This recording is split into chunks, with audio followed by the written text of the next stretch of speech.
Hi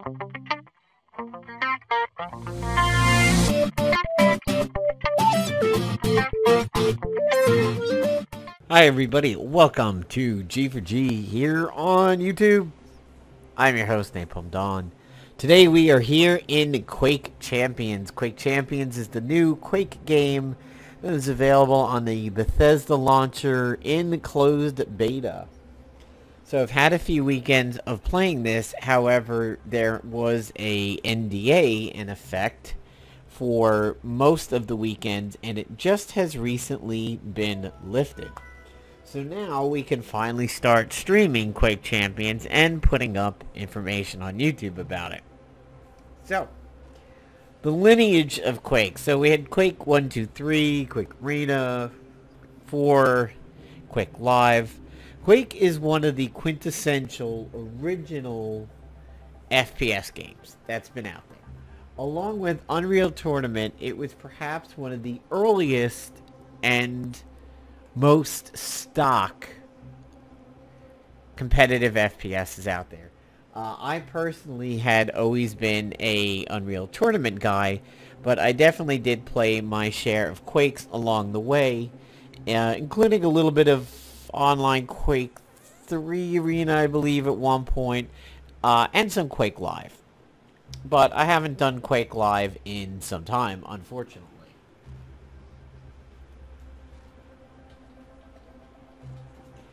So, what you see here is the aftermath of me just doing a battle mode called Sacrifice. I got 219 favor. We won 6-3. And got 459 experience points, was 18 and 17. Pretty much my nemesis in the whole thing was this guy, Kosa. But more on that in a moment. So on the statistics screen, you get to see your average lifetime, otherwise known as TTL. Time to live is what it used to be called in some competitive areas. Damage done, kills, KD, mega health, armor pickups, power-ups, and that in this mode is things like protection and the amp or quad damage. In other modes it's always just quad damage. Best weapon, so rocket launcher over here, accuracy, and I'm not too sure what kills percentage is unless maybe it's how many of the teams, the percentage of your team's kills you participated in. That's what it could be. They had two guys over there that outdamaged the majority of our team, and then they kind of went flat. This guy, Kosa, yeah. So, what is up with that? What have I been hinting at over there? There is some issues in the game currently with netcode.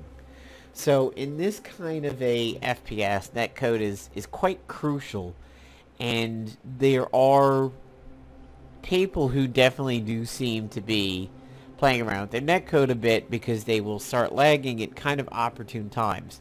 Now, Kosa wasn't exactly one of them, certainly not as bad as I've seen in some other people's footage, but he had his moments, and lag benefits the person toggling it in this game because it kind of allows you to live a little bit longer because you're very spotty to other people. You're all over the place. So, Quake Champions is a game that's going to be coming out initially as a free-to-play model, in which you can earn money during a day in order to quote-unquote rent a champion, and if you want, you can simply buy the champion outright by going to the store and buying him or her for either, as you can see here, the 5,000 favor or the platinum, which is the conversion into real-life currency. Now, there have been talks that the game will have a $50 price tag that just simply is like, give it all to me, which is very good, and it kind of listens to the community a little bit. It listens to the community that people can play this game and or pay for this game the way that they want. If they're just that excited about it, they have several characters that they would like to play, the $50 is probably the way to go. Especially if it just simply gives you the any future release characters along the way. And I mean, there certainly can be multiple characters in this. I mean, we've had the skeleton people, we've had the eyeball guy. There's a lot of other skins that have existed in Quake before that are currently not here. We have the Strog. I mean, Visor kind of is there a little bit, but I mean, there's a lot of things in the Quake universe that they can bring over here.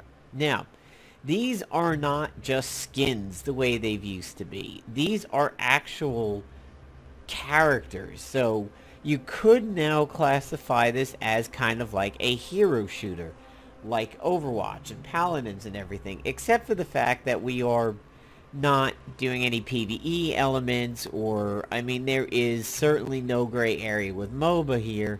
This is an arena shooter. Now, what is going on with these guys, and what is different about Quakes in the past and FPS games that come from similar lineage? Unreal Tournament and Quake, you had obviously wildly different skins. You had men, you had females, you had robots, you had Scarred, you had, you know, Quake characters, Unreal Tournament characters. But, much like these cards over here, the hitbox was a box. Now, visually, you filled out different amounts of the box, which could change your perception of aim. However, the hitbox was a rectangle around the unit, and no matter where you hit in the box, you hit the character, other than, of course, headshots, which was a little bit different. So the whole volume, let's say it was, you know, 10 units tall, 5 units across. Every single model in the game fit in that 10 by 5. Hitting that 10 by 5 resulted in a hit minus the headshots. Well, what is different about Quake Champions is that you are now, your hitbox is now actually your character. Similar to, say, like Overwatch or other modern shooters. So, Scalebearer is much harder to avoid shots and everything because of his size. He's easier to hit than, say, Slash. So, this 10 by 5 box is not there. Her hitbox conforms to her visual character. Same thing for Nyx, same thing for Visor, same thing for Anarchy, big-ass Clutch, big-ass Scalebearer. So, bigger characters definitely do have the disadvantage of having larger hitboxes. And if you kind of think about it, if Slash, Galena, Nyx, and even Anarchy all fit into the same hitbox, it stands to reason that Clutch is definitely beyond the bounds of a hitbox. I mean, if a hitbox was scaled to encompass him, then there is a whole lot of blank space when you're looking at, say, Slash or something. Well, not the case in this game. It's like tracing paper on her. That's her hitbox. So that's a little bit of a different departure from Quake. And obviously, these guys are a champion, a hero, a class to a certain degree. So it's not just simply reskinning a default character, and they have passives and actives. So, in taking a look at these people, the default character is called the Ranger, who looks very similar to Doom Guy, and of course looks very similar to Quake Guy, certainly before he got Strogified in the one particular game. Looking at his active ability, he has a translocator basically. He throws the orb out and explodes when it hits the surface. Anytime prior to it exploding, He can teleport to the Dire Orb's location. He also has a passive of reducing self-damage by 25%, which means he's a little better at rocket jumping. The stats see that he has 1-star health where he starts at 100, his max is 100 unless he gets a mega health.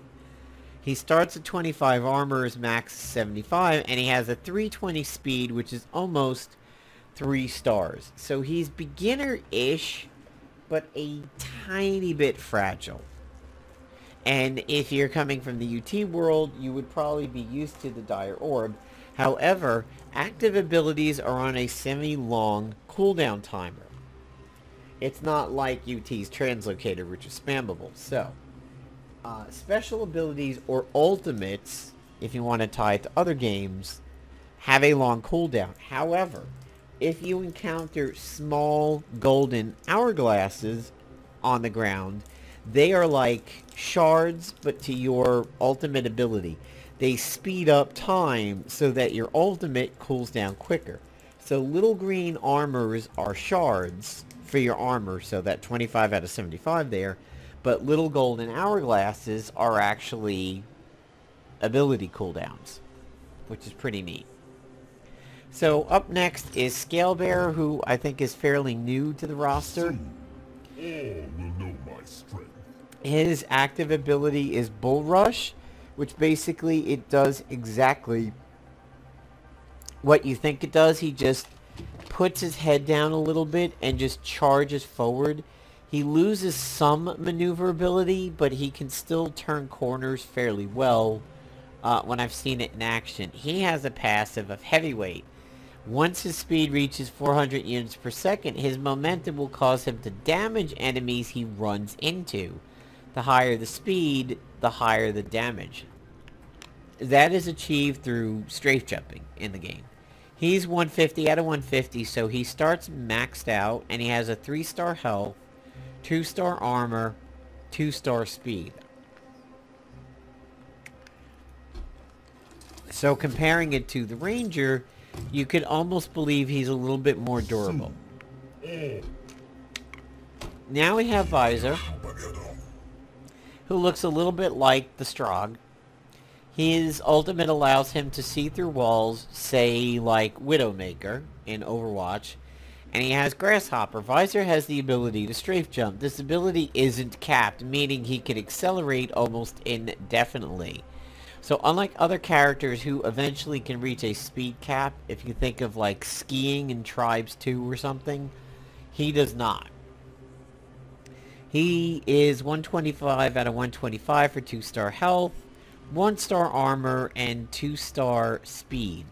So he has slightly less health than Scalebearer, and slightly less armor.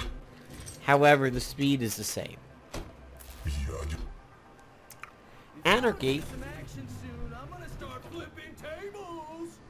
kind of like Scout from TF2, is the speedy guy. He's got a very high annoyance factor. He instantly heals himself and receives a permanent boost to his health. He also receives a speed boost for 5 seconds. Passive ability Anarchy can control his hoverboard in the air, allowing him to make sharp turns at high speeds. So he's got a lot of air maneuverability. 75 out of 75 for a half a star of health, a 1-star armor rating, but a 320 and a 3-star speed. So when you see the exclamation point, that means you have some customization available to your character, and that comes from loot boxes, and we will be getting there. If we divert a little bit to the customization, you'll see it's similar to Doom's current like customization and everything. You can either get an entire set, which is somewhat expensive, or you can forego getting the whole set and break it down and mix and match a little bit. You also can get attachments for a lot of your loadout pieces. So if I were to set it, say, to Flak over here, I can get him shoulder pads, or I can get him a kind of, I'm not too sure, I'm not actually seeing what's up there, or a little bit of like a trench coat. Now for the guns, these are the standard guns that you find and start in matches with. However, you can change their appearance to such favorites as the Quake 3 machine gun, the Skull shotgun,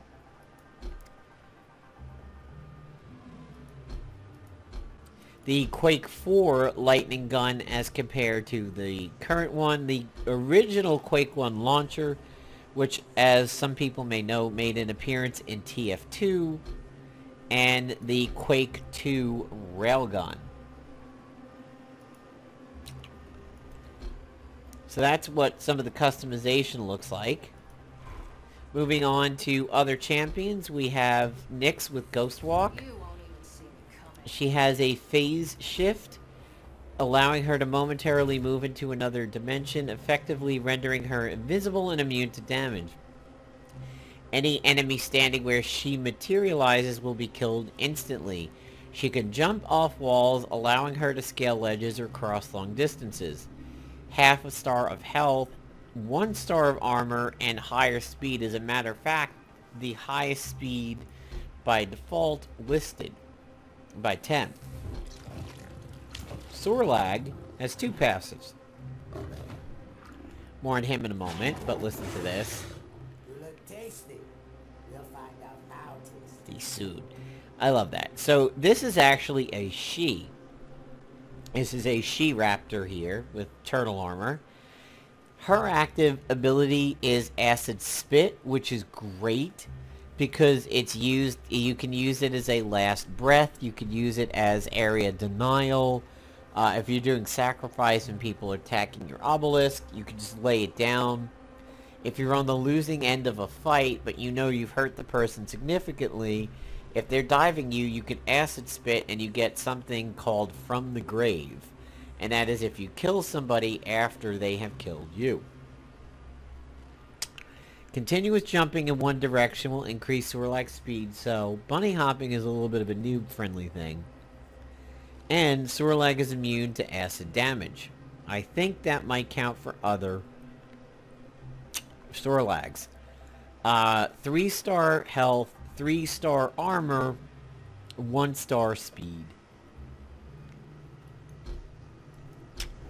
Clutch has a impenetrable energy shield in front of him, deflecting all weapon fire. However, the shield deactivates a short time when Clutch fires. So, you can't shield yourself and shoot at the same time. Clutch receives 20% damage reduction while walking or standing still. You think that's pretty much covering everything except for maybe jumping. So if you resist the urge to jump out of lines of fire, that might be good. Running forward without changing direction will cause clutch speed to increase. So another kind of noobish friendly passive. 3 stars, 3 stars, 1 star again. Pretty much not different at all from Sorlag. Galena with the Unholy Totem. Really what it is it kind of looks like a sphere on the ground, and if you touch it, it explodes. When you first see it and you don't know what it is, you will like walk up to it and go, is this like a power-up or something? And then you just get shredded, and you're like, oh. Channeling. Galena can reduce the cooldown of her ability by collecting any health pickup. That's kind of nice. 1-star health, 2-star armor, 2-star speed. Which is almost weird because for her a 280 speed is 2 stars, but for a bunch of other people it's 1.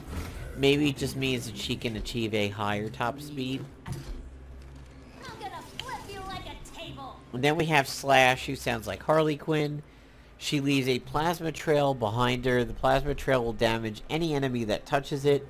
When the ability button is pressed again, the whole trail explodes, kind of like a line of firecrackers. She can also crouch slide. She can perform a crouch slide by crouching just when she lands from a jump.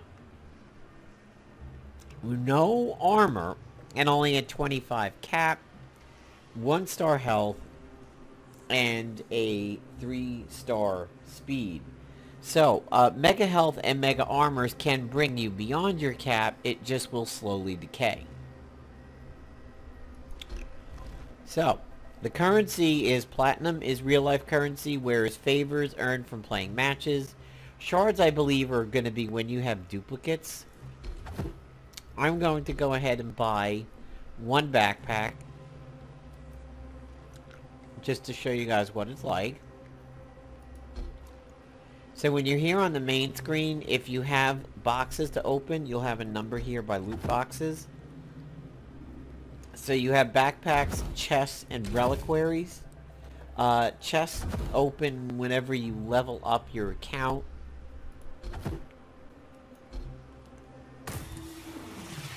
I kind of like that Quake bag. I would definitely have that. So, what I won was just an armor shader for only that character. So, that means I cannot use that on anybody else. It is that class specific. If you see a explanation point down by your speech bubbles, that's chat. Notifications, I forget what goes there. And here are the game modes currently. So there's a deathmatch, which it's everybody versus everybody else. Team deathmatch, where it's your team versus the enemy team. Duel, which is not exactly what it sounds like. You would think, oh, it's just a one-on-one. Well, since this game has champions, what happens is you need to draft champions, and your enemy drafts. So I think if you go first, you get 1, the enemy gets 2, and then you get 2 to even it out, and then they get 1. I think that's how it works in this, and I'm pretty sure there are no bans. And you can have duplicates amongst the people dueling. So if one person picks Sorlag, the other person can certainly pick Sorlag. There is some mental chess in this, as there are some counter picks, but it's not necessarily a rock, paper, scissors situation. It is all pretty much up to player skill, but if you're maybe getting that big robot sentinel guy and you go up with somebody who's like super quick and maybe like get behind them before the shield goes out or causes, you know, the person to do a slow turn, there might be some of what goes into picking for duel. And then there's sacrifice, which is relatively new, and that's what I just got done playing a match of, where soul spawns on the map. You grab it, you bring it back to your obelisk, and it sits there and it ticks up as long as you're keeping it within that circle. The enemy team will try to come by and blast you while you're at the obelisk, and then take it and try to bring it to theirs. It's similar to a concept that started in WoW and has appeared in other games called Eye of the Storm, where something spawned in the middle, and you can either just hang out for a little while somewhere or cap it, which immediately respawns it. Well, there isn't a cap, but you have to get something in the middle like Eye of the Storm, and even Blacklight Retribution used this mode called Net War, I believe, and then you had to bring it to your specific area of the map, and you eventually get more and more points until you win. Sacrifice is fun. So we don't know exactly what all the other options are. Maybe streaming will be built in, but this is pretty much how the UI is. Now, I forget where it mentions about just getting the game for $50, it might be on their website. It's something that I've heard people talking about. And I think you can look at the beta if you manage to get in, or not spending the $50 and playing it long enough to see, am I going to get value out of this game? Am I going to play it enough that $50 is worth it? If it's not, you're going to be renting Heroes, similar to Gear Rental in Blacklight Retribution. If you do really like the game and plan to go somewhere with it and consider yourself, good, then you may just want to spend the $50 and not have to worry about any of the hassle. I don't know if there is a pre-order for this or not. I know there is right now pre-orders for Destiny 2, but not for most of the PC versions of Destiny 2 yet. But over here, I don't know. It's going to be up to you if you find that $50 is good enough for this game. Now, a lot of other games have come out with that and said, hey, let's have this Founders Pack available for you, and you get perks with the Founders Pack. They've come in much cheaper, like Gigantic and Paladins. Their packs have been about $20, and you get everything, and you get everything for life. Quake, it's $50, but, it does have a decent pedigree. I mean, this is where Fatality definitely made his mark for many years, was playing professional Quake, along with UT and a few others, so. That is pretty much it for me, other than the match modes. So, I had before a wipe, I had a nice cosmetic helm for Sorlag, and I just wanted to show it to you guys because it sort of changes her a little bit. So I had the Void helmet over here. So there's the Savage one, which makes her look like a trained raptor dog that's been blinded, and just like the helmet relays senses to the dog or something around it. It's just weird, but yeah, so I had the head for the Void, normal armor.